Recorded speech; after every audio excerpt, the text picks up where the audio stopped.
No matter how many times I hear that woman say this meeting's being recorded, I just cringe. So today I'm joined by Lillian Pierson, PE, and you are a data strategist and CEO of Mania, and you've actually educated over 1 million workers around AI and data. Is that correct?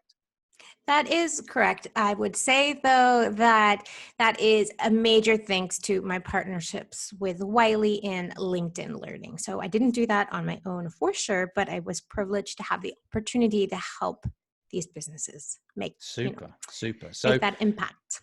super. So today we're going to talk about purpose-driven data and actionable AI. And I know these are your sweet spots, right? And Mm-hmm. I speak to a lot of people who are in like IIoT, and they're in data and AI and stuff. And like a lot of CEOs, they approach them and they just say, "Hey, can you help me? I need some AI. Like I want to buy some AI." And they don't know really what they're actually letting themselves in for, right? Mm-hmm.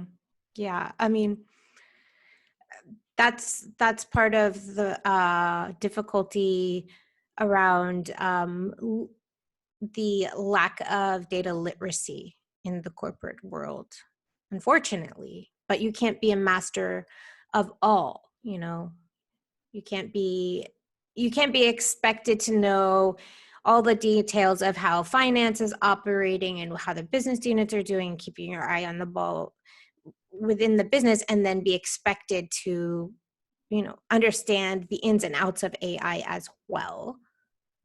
But there is a major need for high-level data literacy across the organization in terms of corporate executives, but also in terms of workers, because workers are like unable to utilize the data to generate value because they don't have the essential just data literacy skills they need. So that's a major loss for organizations who are spending a lot of money. And we're not even talking about AI here. We're just talking about data systems. They're spending a lot of money to house these, to operate and maintain these data systems. And if that data isn't actually being used to generate value by the workers because they don't know how, then it's like a bleeding out money. So yeah, Yeah. It's a difficult one because they almost need to sort of start with the end in mind, right? And then kind of work backwards from there. Would you say that, or do they need to just start with the actual data that they've got already and then work towards something? Okay, so how I work with my clients, how we do it within my business is that we, number one, start with the business vision and taking just a good look. What is the business vision? What's the current state in the organization? So what type of technologies do they have? What kind of people, human resources and skill sets do we have? And then looking also at the data resources, what type of data do we want, and putting together just a general idea of what we've got, and then figure out, what is the lowest hanging fruit? What is the next best step to take us closer to our business vision? And the data and technology and innovation, all of that stuff is just a tool to get closer to the business vision. Yeah. That's how it should be. Otherwise, I'm an engineer. I'm a professional engineer. So I know all too well. It's the difference between systems and processes, like system design and process design. So it's very easy to, if you're working an implementation role, to focus so much on the details of the implementation, you lose the big picture, right? So there's got to be assurances in place that the that we are, and the assurance is, okay, like the end goal of the project is to support the business vision and to generate profits, really. Right. So how do we make sure that happens? How do we steer all of our data projects so that we maintain their profitability? Important. This is important stuff. And I just did a poll. With my audience, and I have an audience of data leaders. So they're amazing and really, really talented and smart. This isn't just a C-level problem or something like that. Also, data people aren't getting trained in the business consulting end of it. So the poll came back that I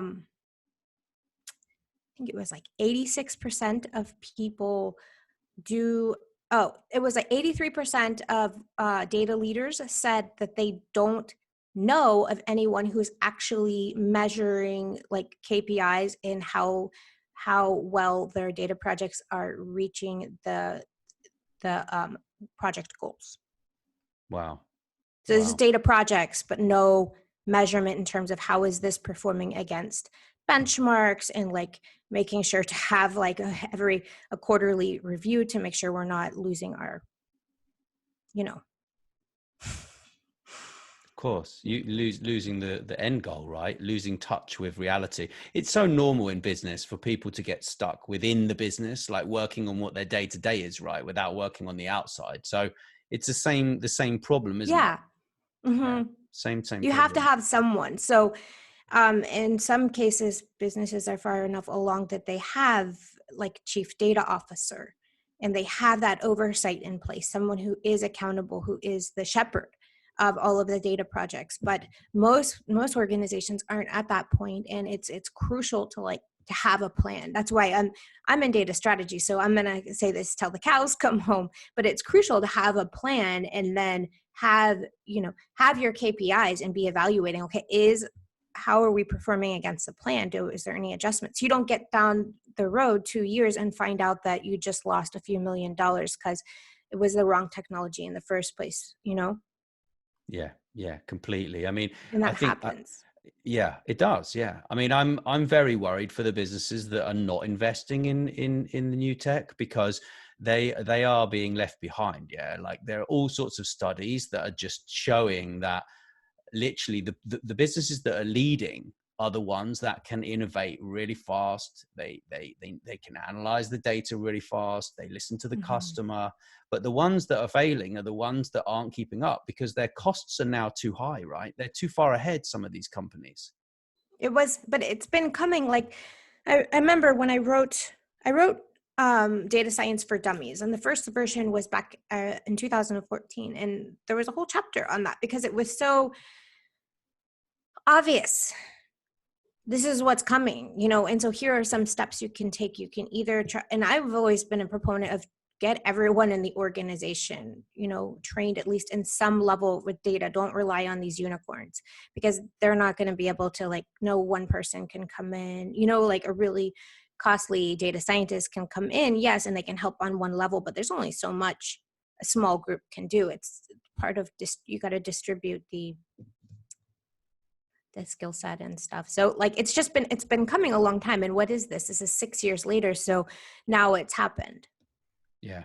But it wasn't kind of like the coronavirus. If you're watching the news, it's like, well, how could that have been a surprise?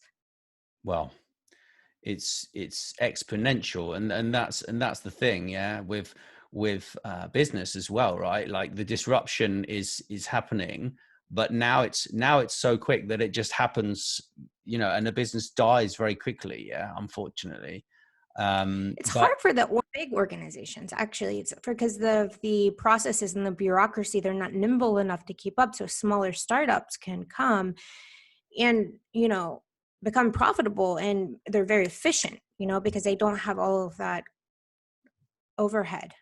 Very much in terms of bureaucracy and function. Yeah, very much so. Yeah, it's I've been doing quite a bit of writing as well around this, and it's just crazy, really, how companies just don't sometimes have a plan. They don't know what they actually want to achieve, and they're kind of a bit lost, I think. So the next thing, there's no one out there, though. Let me tell you, this is one of the big things behind why, the ethos behind why I'm doing data strategy, beyond the fact that I just am a strategist by nature and all that. But these consultants, these big name consultants that come in to do these sorts of strategic plans and assessments and all of that, they're charging $250,000 a year. Not a year, $250,000 a quarter. So $250,000 a quarter, and coming in with these cookie cutter templates that they come in and then they just fill in, the details from the next business. They just keep going in and like doing the same thing over and over. And it's not even really a custom evaluation. It's almost like, because I've just seen it from the inside, it's almost like 40% sales pitch. Yeah. That's not helping anyone. And it's like the skill set, the expertise and the knowledge is tied up behind these huge gates where people need it, but they like the strategic, just an approach, a framework. If you look at data strategy framework in search, everyone and their mother is looking for a data strategy framework. But the big guys that are out there making 250,000 a quarter are not sharing that knowledge, right? I have worked with a lot of organizations, so I have picked up, I picked up my approach from both in working as a technical consultant, as an engineer, doing strategic plans for the Navy, and then working with major organizations, writing books and doing consulting and training. So we developed a framework, but like that's one of the big things is I want this information to get out there and to, it's overplayed the word democratize in the data space because it just is, but it's a perfect term to like get this information. It's vital that organizations start having a framework for managing and measuring and protecting their investments in data so that they can get ahead without the risk, because there's a lot of risk. And if you're charging so much money, a lot of businesses just can't like justify like, oh, we're going to spend $250,000 for a quarter just to get this half-baked thing. And, that's not good for anyone. Yeah, I agree. I think training the people is definitely the way to go, because then you're going to have a really bespoke, tailored strategy, right? If you train the right people, then they can maintain it, they can roll it out, and they can work together. Because strategy without the people is like, well, what's the point? It's just someone external coming in and kind of beating everyone with a stick and then disappearing, right? Like I get it. Yeah, I do get it. And it's not an easy task for some people, because it's like they've been doing their job in a certain way for a certain amount of years, and then someone comes in with this template and says, but this is how you should be doing it, right? Yeah, but a lot of times inside organizations, even when you start doing like skill sets evaluations and looking at how people are structured, sometimes people just need to be moved around because they're actually in a role that isn't good for their background, and they could probably be happier and be a lot more valuable to the organization if they were repositioned even within the same data space but in a different function. So yeah, there's a lot to do with people, but there's also a lot to do with technologies and just choosing the most efficient route and trying to keep overhead low and stuff like that. Yeah, of course, and start off with the lowest hanging fruit, like you said in the beginning of our conversation, because to work out specific things that are very, very simple are gonna save the organization a lot of money, right? And then you have a safer organization, don't you, moving forwards? But we were going to talk about AI ethics in the modern world, because that's a super interesting topic, especially with kind of this pandemic that we've been going through, and how that ties into like data privacy and stuff. Yeah, actually, you reminded me. I'm doing a project right now with Huawei, and so I've been thinking about a concept, because I also do marketing, and so this is going to be an article on AI ethics, and I like to always have a backstory of how this actually relates to real life. And we're thinking about AI ethics in panic buying and supply chain, food supply. And what about how does AI ethics tie into supply chain operations and distribution, particularly in places now with the coronavirus where they're saying that like most of the people that were going hungry before, like the hunger issues have like just dramatically, they have increased a lot. So yeah, sorry, got a little distracted, but yeah. It's okay. AI ethics is a huge deal. And I mean, I'm actually thinking more along the lines of the ethics of your mobile phone. Yeah. So I think it was Singapore or Taiwan, and what they did to shut down the coronavirus is they tracked the mobile Hmm. phone movements of the people who were infected, right? And then Russia's they, doing that as well. pardon? Russia's doing that as well, so they have no data privacy. It's to the individual, and then they track who they were around, and they quarantine that way. So it's Right. a data privacy thing. Yeah, there's AI involved in that, I'm sure, but it's also, AI is such a buzzword, but it's not necessarily all about AI. It could be just ethics, data. I just call it data ethics because it's not Yeah. even necessarily about the AI, although there does need to be ethical, like accountability in AI as well.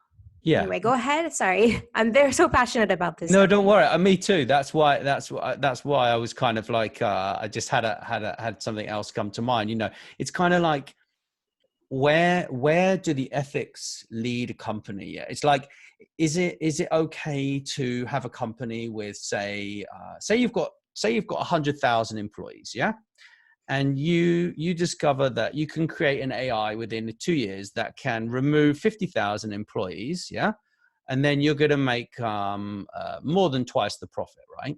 So where do universal ethics, yeah, kick in That to is that? so outside. We don't talk about this in terms of from a data professional standpoint. We don't really talk about that. That isn't included in the AI ethics suite of consideration.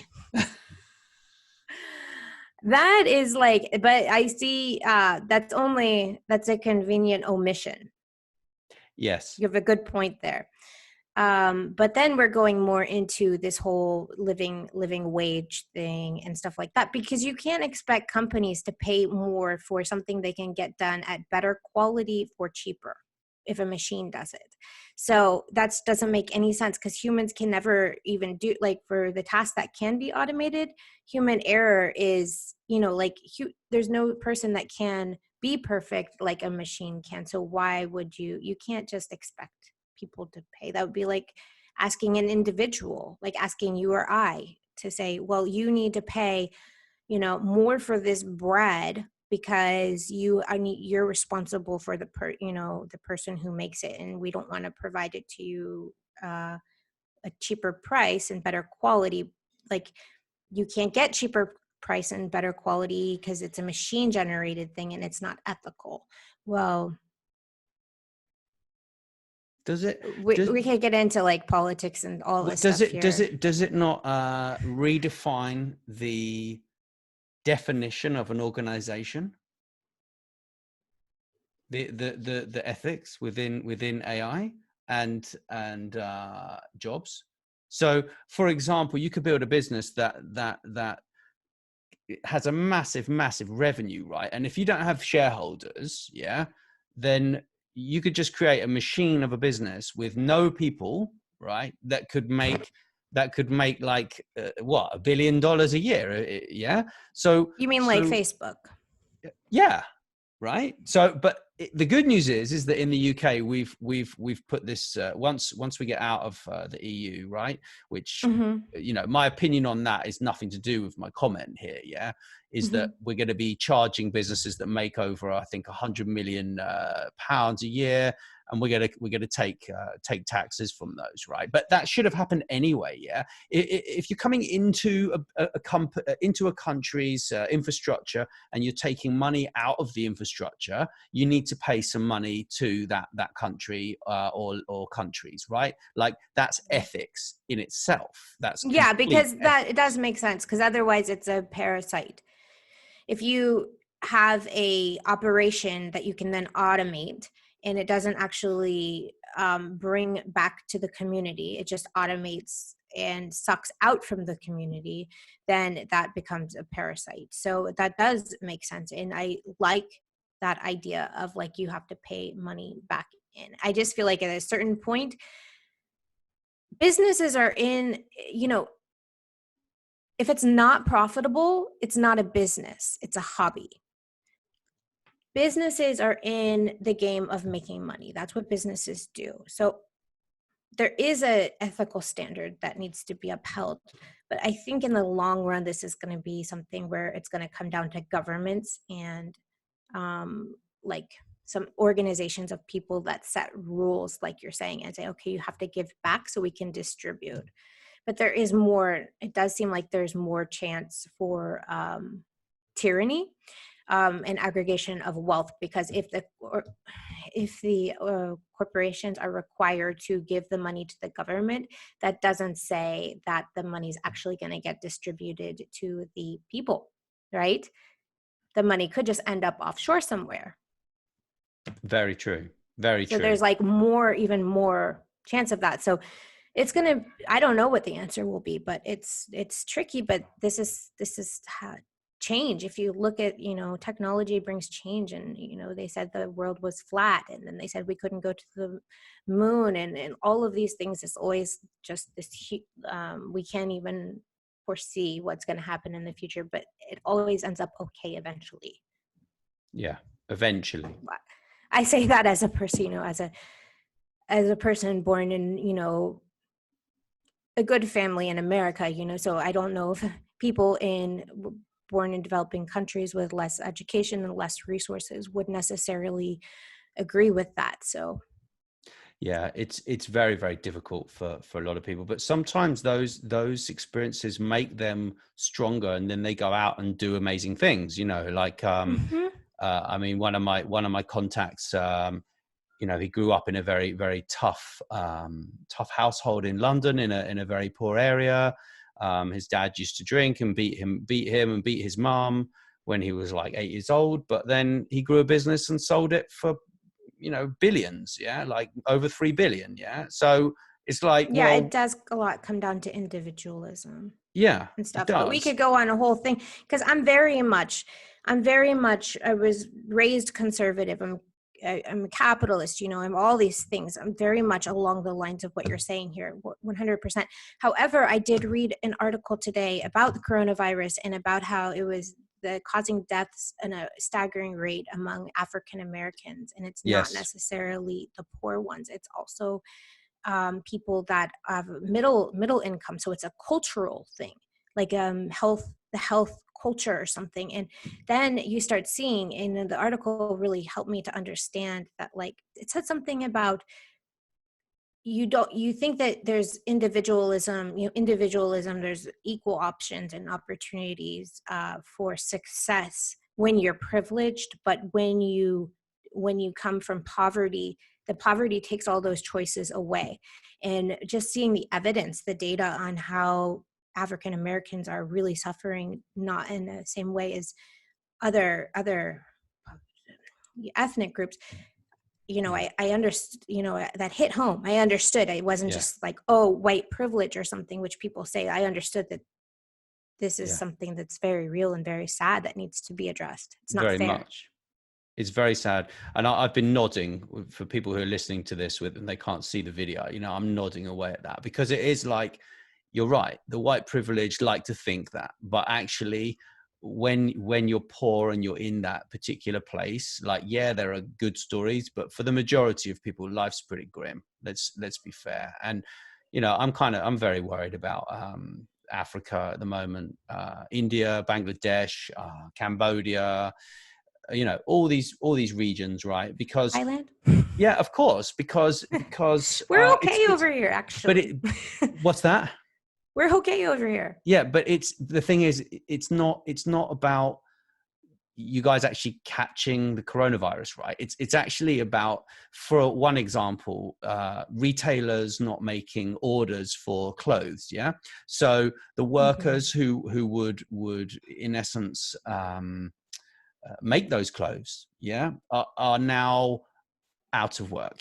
So, and they're the poorest people, so they're going to have to go back to the villages in the sticks where they've come from, and then yes, they're going to spread the virus. That's happened here. I know, people, because there's no tourism, so people went back. They had to go back, and there's no way for them to get money. They're not allowed to work, and like, even so, we're not allowed to leave our house, so how can they make any money? And there's overcrowding. I mean, it's happening where I live, but I'm not seeing it so much because we have a nanny and we kind of support them, and they support us, actually. Their family, we're kind of help each other. But other than that, I don't see, but it is very, very hard but I think people come together. Yes. I And it think they will, share, and they're yeah. gonna, it's just, these Well, people are good. They will come together.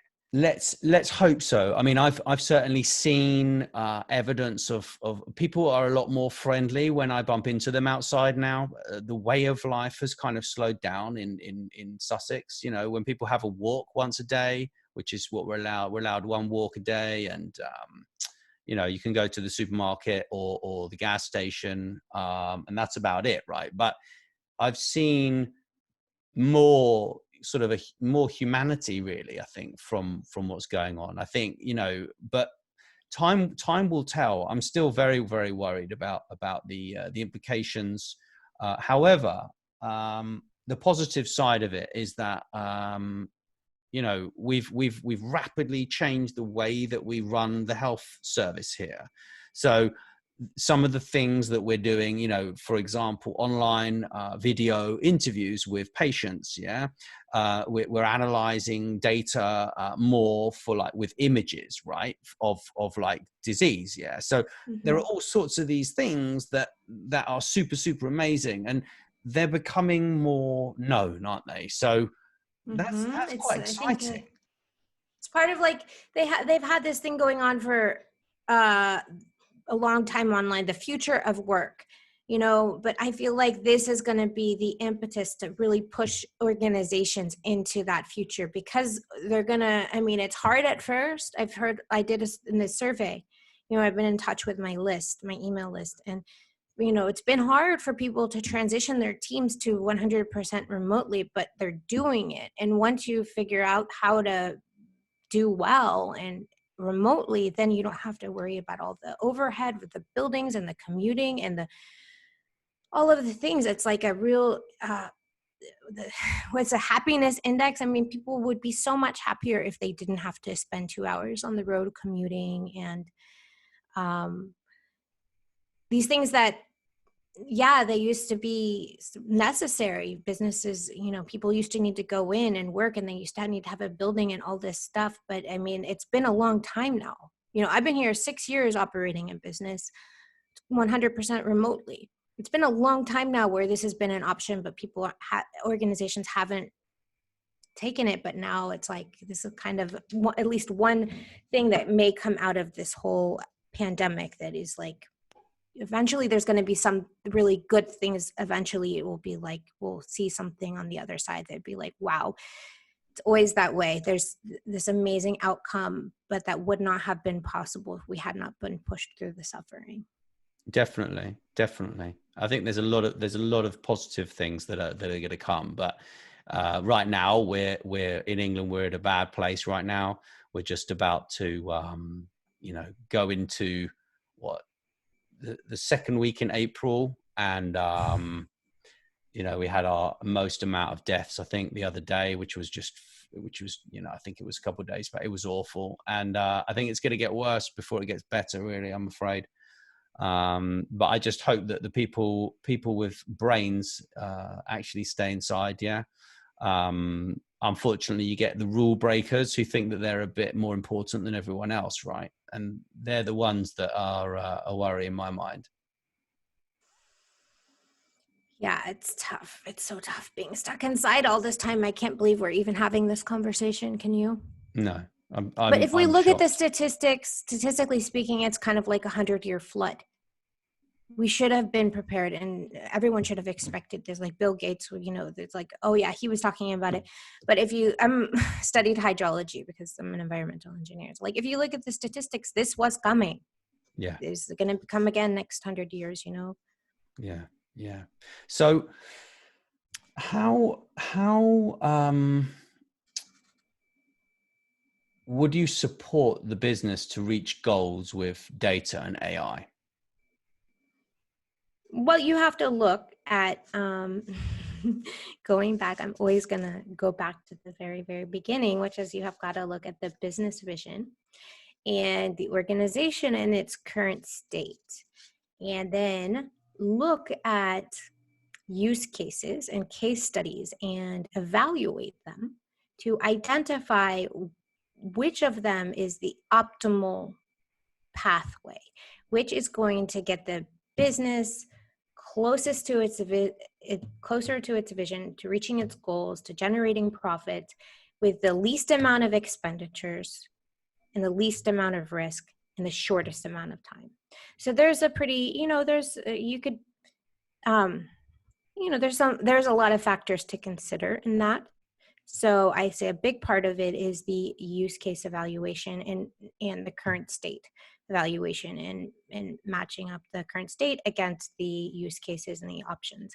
Once you have solidified what use case you're after, then it comes down to making it happen. So evaluating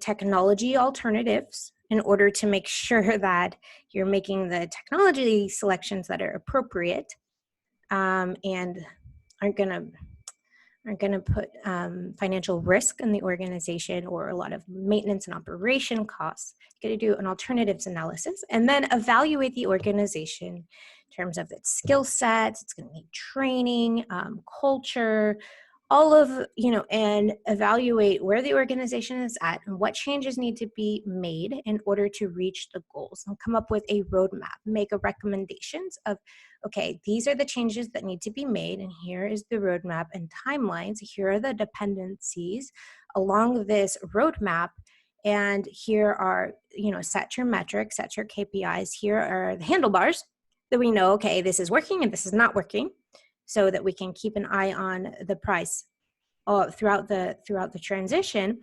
and then just take it one step at a time or multiple steps at a time.